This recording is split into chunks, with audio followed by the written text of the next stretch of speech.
Welcome back to BUSSQ's Retire Happy series. The money you use to fund your retirement may come from various sources, including the Centrelink age pension.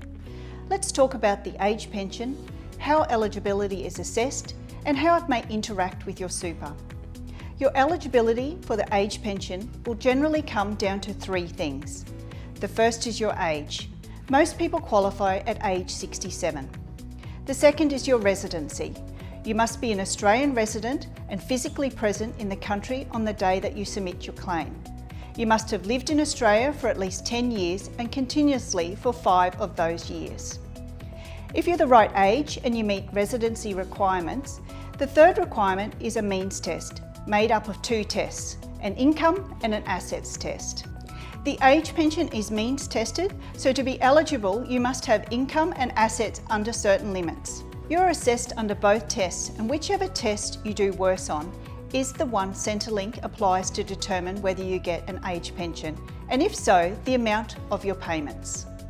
With the income test, Centrelink will consider all sources of income, including those you might receive outside of Australia as part of its assessment. While income from employment is counted as straight income, income from bank accounts, investments, super if you've reached age pension age, and retirement income accounts are assessed using a deeming method. This means the actual income you receive from investments is not assessed, but a deeming rate is applied to the investment balance. For example, if you had $100,000 in an investment and the deeming rate was 2%, then you would be assessed as having $2,000 income for that year. The deeming rate varies depending if you are single or part of a couple, and whether you receive pension from Centrelink. Deeming rules can be found on the Centrelink website. So varying the income you receive from your income account may not impact the income test for the Centrelink age pension. The income test doesn't include some types of income, such as rental assistance payments, payments through NDIS packages, emergency relief payments, and regular payments from a close relative. As shown on the screen, you can see the threshold amount of what you can earn before it impacts the age pension. And the higher cutout amount is the income where the age pension stops. The asset test looks at all your assets, excluding your home in most circumstances. It's important to know that your principal place of residence is an exempt asset in Centrelink's calculation. For people living on acreage, the exemption applies to 2 hectares of land on the same title. The asset limits change depending on whether you're a homeowner or non-homeowner.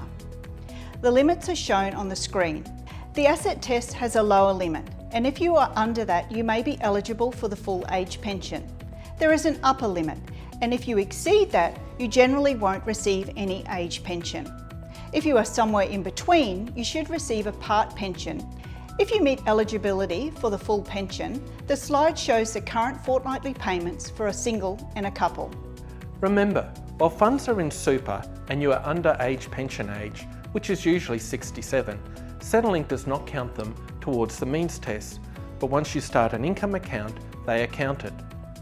Once you are over 67, the funds are counted regardless of if they are in super or an income account. Join us in the next clip where we talk about the benefits of advice and fine-tuning your retirement plan.